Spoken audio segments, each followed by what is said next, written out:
तुमने ये वाली एडिट या भी कहीं ना कहीं इस वाले एनिमे कैरेक्टर को तो देखा ही होगा। वेल, इस कैरेक्टर का नाम फ्रेंड है और इसकी कोई प्रॉपर एनिमे नहीं है, बट इसकी एक गॉटेड मांगा है जो काफी पॉपुलर है। 20th सेंचुरी बॉयज सिर्फ एक स्टोरी नहीं है, ये हमें सिखाता है बचपन के सपने कभी कभी बड़े नाइटमेयर्स बन जाते हैं। लाइफ में हम सब ने एक ना एक टाइम पर कुछ सोचा होता है, हीरो बनने का, दुनिया बदलने का, पर जब बड़े हो जाते हैं वही इनोसेंस, वही दोस्ती धुंधली पड़ जाती है। नाओकी उरासावा ने इस मंगा में दिखाया कि हर जनरेशन के पास एक फ्रेंड होता है, कोई जो दुनिया बचाने का नाटक करता है लेकिन अंदर से सिर्फ कंट्रोल चाहता है। क्या आज के हम अतीत वाले हमको देखकर जोर से हंस पड़ेंगे? कभी कभी ये सोचकर डर लगता है कहीं वो मासूमियत, वो बचपना कहीं खो तो नहीं गया। साल था 1973। मैंने पहली बार महसूस किया था कि कुछ बदलने लगा है। क्लासरूम में सब कुछ पहले जैसा था। बच्चे 3-4 के समूह में बैठकर बेंटो खा रहे थे, हंसते बातें करते जैसे हर दिन होता था। दीवार पर लगे स्पीकर से संगीत बज रहा था, pearls of the Aegean sea by Paul Mauriat. लेकिन उसी वक्त स्कूल के ब्रॉडकास्ट रूम में एक लड़की, जिसके हाथ पैर बांधे गए थे, मुंह पर कपड़ा, वो जोर जोर से छटपटा रही थी। अचानक थम, किसी ने गुस्से में कहा, ये कौन सा गाना बजा रही थी ये पागल लड़की? रेडियो में धीरे धीरे गूंज उठता है, pearls of the Aegean sea by Paul Mauriat. वो गीत जो उस लड़की ने चलाया था, शायद इसीलिए बांधा गया था उसे, क्योंकि उसने सिस्टम के खिलाफ आवाज उठाई थी। लंच ब्रेक, आजादी का वक्त था और उसने कहा था, हम जो सुनना चाहते हैं वो यही है, यही हमारा गाना है। धीरे धीरे संगीत तेज होता है, रॉक ट्यून शुरू होती है, और जब वो संगीत बजा मुझे लगा दुनिया का रुख बदल गया। वो था दयोन चुगाकू, चौथी मिडिल स्कूल का पहला रॉक सॉन्ग, और उसी पल नई सदी की पहली धड़कन सुनाई दी थी। सीन चेंज होता है, अब हम पहुंच चुके हैं 21वीं सदी का न्यूयॉर्क हेडक्वार्टर्स। स्टेज पर एक आदमी खड़ा है, उसका नाम है फ्रेंड। हजारों लोगों के सामने शांत और गहरी आवाज में बोलता है, हमने उस केओस के युग को पार कर लिया है और अब नए सेंचुरी का दरवाजा खुल चुका है। वो आगे कहता है, 20वीं सदी, वो सदी जिसने 2 वर्ल्ड वॉर देखे, एटॉमिक क्राइसिस झेली, ईस्ट वेस्ट कोल्ड वॉर का दबाव झेला, और बर्लिन वॉल के गिरने के बाद दुनिया ने एंडलेस कॉन्फ्लिक्ट्स देखे। वो थोड़ी देर रुकता है, फिर गहरी सांस लेकर कहता है, हमने हर खतरे का सामना किया लेकिन फिर भी हम सरवाइव कर गए। हमने वो समय देखा जो इंसानियत ने पहले कभी नहीं देखा था, और अब हम यहां हैं 21वीं सदी में। वो क्राउड की तरफ देखकर बोलता है, पर याद रखो हम यहां तक पहुंचे कैसे? वो हाथ उठाकर कहता है, अगर वो नहीं होते तो हमारी कहानी पिछली सदी में ही खत्म हो जाती। तो आओ जोरदार तालियों से स्वागत करो हमारे saviours, the heroes of humanity का। पूरा हॉल तालियों से गूंज उठता है। स्पॉटलाइट कुछ लोगों पर जाती है, वो धीरे धीरे स्टेज पर चढ़ते हैं, और उसी पल सीन चेंज होता है। एक औरत, युकीजी, बिस्तर पर लेटी हुई थी। अचानक उसकी आंख खुलती है, जमीन कांप रही थी। वो घबराकर उठ बैठी। वो आवाज, फिर वही अर्थ रंबल।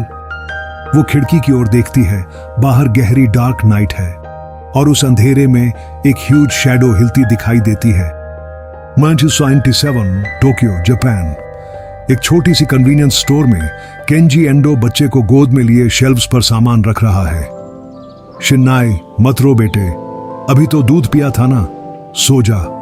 बच्चा और जोर से रोता है। काउंटर के पीछे बैठी उसकी माँ ओबासान अखबार पढ़ते हुए बड़बड़ा रही है, देखो अफ्रीका में नया इन्फेक्शन फैला है, कहते हैं बॉडी के अंदर का सारा ब्लड गायब हो जाता है। स्केरी, बहुत स्केरी है ये दुनिया। केंजी गुस्से में पलटता है, माँ वो न्यूज़पेपर बेचने के लिए है, पढ़ने के लिए नहीं। वो बोलती है, थोड़ा देख तो लूं, देखना है तो पे करो।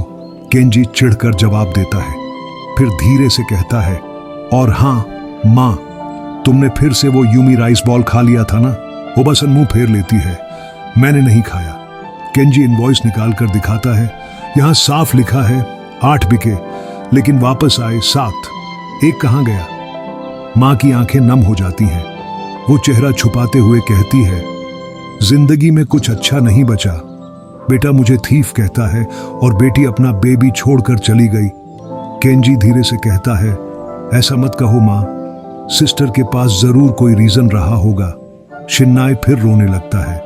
केंजी उसे झुलाते हुए कहता है, मत रो बेटे, माँ अभी लौटेगी, मैंने पुलिस को रिपोर्ट दी है। ओबसान गुस्से में चिल्लाती है, उसे आने की जरूरत नहीं, वो कभी नहीं लौटेगी। तभी दरवाजे पर नॉक होती है। 2 आदमी अंदर आते हैं। एक्सक्यूजस, हम पुलिस से हैं, अपना बैज दिखाते हुए। केंजी जल्दी से पूछता है, क्या मेरी सिस्टर मिल गई? पुलिस थोड़ा हिचकते हैं, नहीं, हम एक और केस के लिए आए हैं। केंजी हल्की मुस्कान देता है, कोई बात नहीं, लोग इतने आसानी से नहीं मिलते। शायद अगर वो लौट भी आए तो माँ से फिर लड़ाई होगी। वो हंसने की कोशिश करता है, लेकिन उसकी आंखों में थकान और दर्द है। डैड की ओल्ड लिकर शॉप को कन्वीनियंस स्टोर बना दिया मैंने, माँ आज तक माफ नहीं कर पाई। पुलिस पूछते हैं, तो अब आप डिलीवरी नहीं करते? केंजी कहता है, बस कुछ पुराने कस्टमर्स के लिए।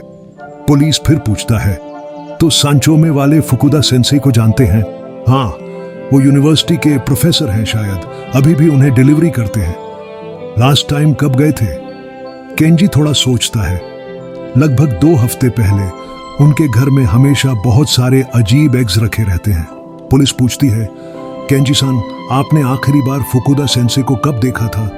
केंजी सोचते हुए जवाब देता है, 2 हफ्ते पहले, हमेशा की तरह वही ऑर्डर, बियर की 2 क्रेट। पुलिस दोबारा पूछती है, और जब आप डिलीवरी देते थे तो पेमेंट कौन करता था? केंजी कहता है, हमेशा उनकी वाइफ मिसेस फुकुदा।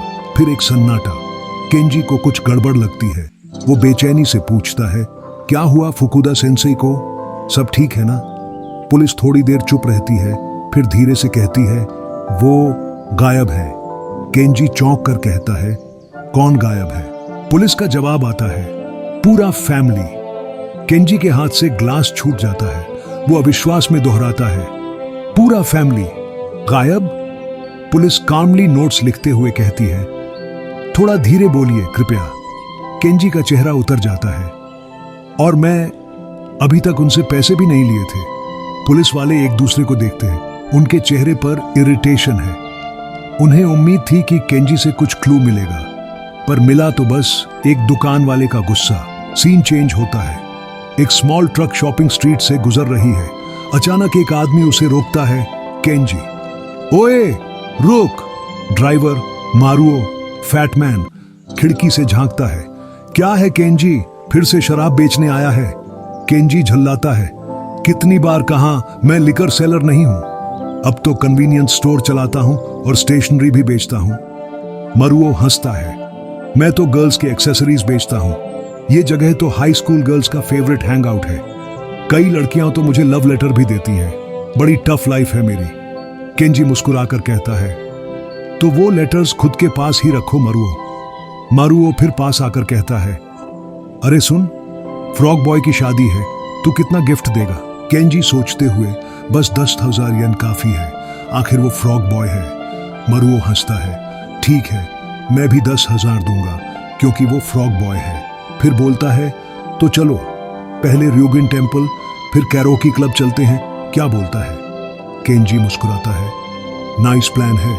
मारुओ नॉस्टैल्जिक होकर कहता है, यार फ्रॉग बॉय शादी कर रहा है, याद है बचपन में मैं उसकी टॉय गन पर फ्रॉग का सिंबल बनाता था। केंजी हंसते हुए, शायद अब भी वो निशान वही होगा, नई दुल्हन देखकर चौंक जाएगी। दोनों हंसते हैं, लेकिन हंसी के पीछे एक भारीपन है, जैसे कोई पुरानी याद दबी हो, दर्द के नीचे कहीं छिपी हुई। सीन चेंज होता है। फुकुदा का घर टोक्यो सबर्ब। दरवाजे पर कई बार नॉक करने के बाद भी कोई नहीं खुलता। केंजी पीछे के दरवाजे से अंदर जाता है। फर्श पर पड़ी है वही 2 एम्प्टी बियर क्रेट्स।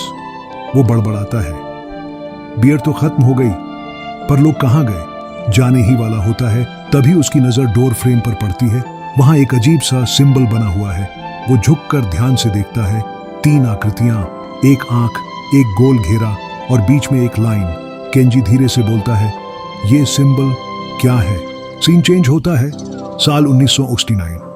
टोक्यो के बाहर घास के मैदान में 4 बच्चे एक सीक्रेट बेस बना रहे हैं।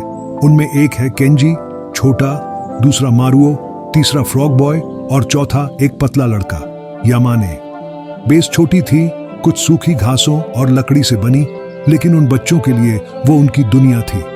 केंजी गर्व से कहता है, ये हमारा सीक्रेट बेस है, सिर्फ हमारा, किसी और को इसके बारे में नहीं बताना।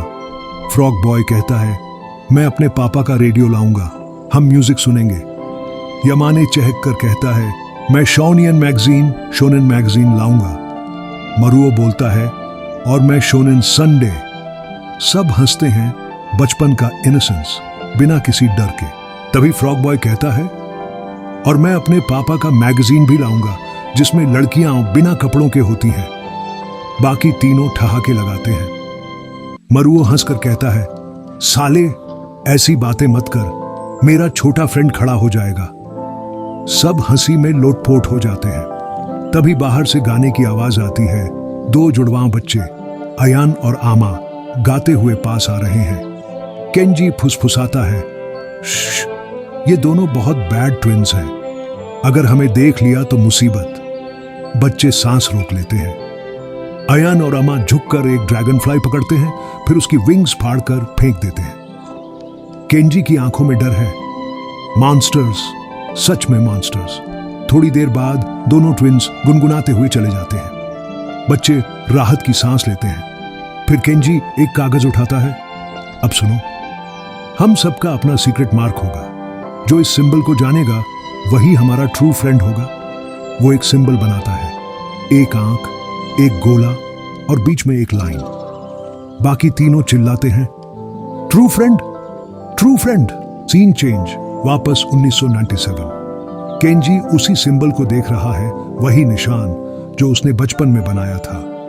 अब फुकुदा के घर की दीवार पर उकेरा हुआ है।